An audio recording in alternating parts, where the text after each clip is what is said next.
Good morning student. मैं Radhika institute of teacher training से Deepa Thakur. Okay बच्चों, हम अपने वीडियो में आपका हार्दिक स्वागत करते हैं। चलिए वीडियो स्टार्ट करने से पहले आप हमारे वीडियो को लाइक करिए, शेयर करिए, सब्सक्राइब करिए एवं बेल आइकन को भी प्रेस करिए ताकि आपको सबसे पहले हमारी वीडियो की जानकारी सबसे पहले आपको मिलती रहे। ओके बच्चों, चलिए अभी तक हमने पढ़ा है भारतीय विचारकों के शिक्षा दर्शन में ज्ञान मीमांसात्मक विवेचन। ओके बच्चों, आज से हम शुरू करते हैं पाश्चात्य विचारकों के शिक्षा दर्शन का ज्ञान मीमांसात्मक विवेचन। इसमें हम शुरुआत करते हैं प्लेटो से। प्लेटो का जीवन परिचय। पाश्चात्य शिक्षा के इतिहास में प्लेटो का महत्वपूर्ण स्थान है। सभी युगों के विचारकों में प्लेटो को अत्यंत श्रेष्ठ एवं मौलिक विचारक माना गया है। प्लेटो अफलातून का जन्म 427 ईसा पूर्व एथेंस में हुआ था। इनके पिता का नाम एरिस्टोन था। इनका जन्म एक कुलीन परिवार में हुआ था, जिसके कारण उसका प्रारंभिक नाम एरिस्टोकिल्स पड़ा। बाद में वह अपने प्यार के नाम प्लेटो से विख्यात हुआ। प्लेटो बचपन से ही प्रतिभावान बालक था। कविता, ग्रीक साहित्य, दर्शन एवं खेलों में उसकी विशेष रुचि थी। प्रारंभ में हेराक्लिटस के शिष्य क्रेटिल्स से प्लेटो ने शिक्षा प्राप्त की थी। 20 वर्ष की अवस्था में उसने अपने गुरु सुकरात से भेंट की और लगभग 8 वर्षों तक उनके संपर्क में रहा। उसके किशोर एवं प्रौढ़ मस्तिष्क पर सबसे अधिक प्रभाव, बच्चों यह सुकरात आप लोग ठीक कर लीजिएगा, सुकरात का पड़ा।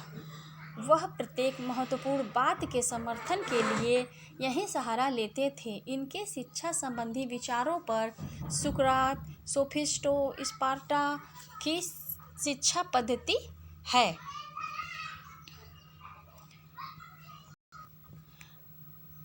इनके शिक्षा संबंधी विचारों पर सुकरात, सोफिस्टो, स्पार्टा, बच्चों थोड़ा सा इसको सही कर लीजिए, स्पार्टा की शिक्षा पद्धति है। ये यहाँ पर बीच में ये नहीं होगा, गलत लिख दिए हैं बच्चों। हाँ, स्पार्टा की शिक्षा पद्धति है। एथेंस की तत्कालीन राजनीतिक परिस्थितियों का विशेष प्रभाव पड़ा। 399 ईसा पूर्व में सुकरात को दिए गए मृत्यु दंड से आहत प्लेटो ने एथेंस छोड़ दिया था। 40 वर्ष की अवस्था में वह पुनः स्वदेश लौटे और वहाँ 386 ईसा पूर्व उसने एक शिक्षापीठ खोला, जिसमें वह जीवन पर्यंत अध्यापन कार्य करते रहे। इस शिक्षापीठ का द्वार महिलाओं तथा पुरुषों दोनों के लिए खुला था।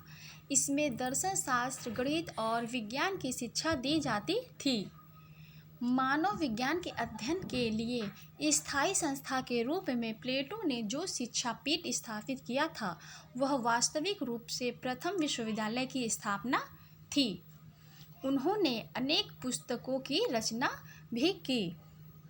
उनकी मृत्यु 347 ईसा पूर्व है। बच्चों यहाँ पर कहीं कहीं किताबों में 347 दिया है और कहीं कहीं किताबों में 348 भी दिया है। ओके बच्चों, इससे आप लोग कंफ्यूज मत हुए। उनकी मृत्यु 347 ईसा पूर्व में हुई।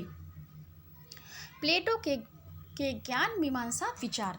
अभी हम लोगों ने पढ़ा प्लेटो का जीवन परिचय, अब हम पढ़ेंगे आगे प्लेटो के ज्ञान मीमांसा विचार। प्लेटो के ज्ञान मीमांसा विचार। प्लेटो का ज्ञान सिद्धांत मूलतः सुकरात का ही है, केवल उससे यह अधिक विकसित है तथा इसमें एक प्रकार से उन समस्याओं के भी उत्तर मिलते हैं जिन्हें ऊपर उठाया गया है। प्लेटो ने सुकरात की आत्मनिष्ठ अवधारणाओं को वस्तुनिष्ठ सत्ताओं में परिवर्तित कर दिया और विचारों की संज्ञा दी। ये ही प्रत्यय मूलभूत सत्ता है, जिनका एक अपनी अलग दुनिया में निवास है।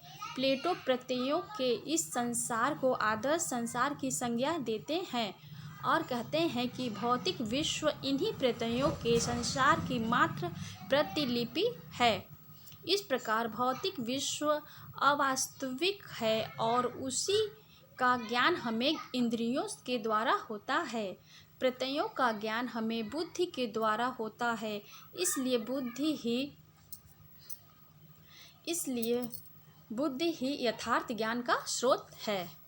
प्लेटो के ज्ञान संबंधी विचार को देखने से उसमें उपर्युक्त दोनों प्रश्नों के भी उत्तर मिल जाते हैं। उनके अनुसार मनुष्य के अंदर सार तत्व उसकी आत्मा है जो अमर है। शरीर में आने के पहले आत्मा प्रत्ययों के आदर्श जगत में ही रहती है और वहाँ उसे प्रत्ययों के पूर्व जगत का स्पष्ट ज्ञान रहता है। जब आत्मा शरीर धारण करती है तब भी एक धूमिल रूप में उसके अंदर समस्त प्रत्ययों का ज्ञान निहित रहता है और वही ज्ञान बौद्धिक चिंतन तथा विवेचन के द्वारा स्पष्ट होकर यथार्थ ज्ञान का स्वरूप धारण करता है। यह ज्ञान चूँकि प्रत्ययों के जगत का होता है और भौतिक जगत उसी की प्रतिलिपि है, इसलिए वह ज्ञान भौतिक जगत के लिए भी सत्य सिद्ध होता है। प्लेटो ने ज्ञान को 3 रूपों में बांटा है: इंद्रियजन्य, सम्मितिजन्य तथा चिंतनजन्य। इंद्रिय जनित ज्ञान को वे असत्य मानते हैं क्योंकि इंद्रियों द्वारा हम जिन वस्तुओं एवं क्रियाओं का ज्ञान प्राप्त करते हैं वे सब परिवर्तनशील और एतदर्श असत्य है। सम्मतिजन्य ज्ञान को वे आंशिक रूप से सत्य मानते थे क्योंकि वह भी अनुमानजन्य होता है और अनुमान सत्य भी हो सकता है और असत्य भी। उनके अनुसार चिंतनजन्य ज्ञान ही सत्य होता है क्योंकि वह हमें विचारों के रूप में प्राप्त होता है और विचार अपने में अपरिवर्तनशील और एकदर्श सत्य होते हैं। इस सत्य ज्ञान की प्राप्ति के लिए प्लेटो ने नैतिक जीवन पर बल दिया है और नैतिक जीवन की प्राप्ति के लिए विवेक पर। इस प्रकार उनकी दृष्टि के ज्ञान का आधार विवेक होता है। ओके बच्चों, आज हमारा टॉपिक यहाँ पर समाप्त होते हैं। अगर आपको कोई भी कठिनाई हो, कुछ भी जानकारी पूछना हो, कोई भी चीज़ पूछना हो तो आप हमें कमेंट बॉक्स में लिख कर बता सकते हैं।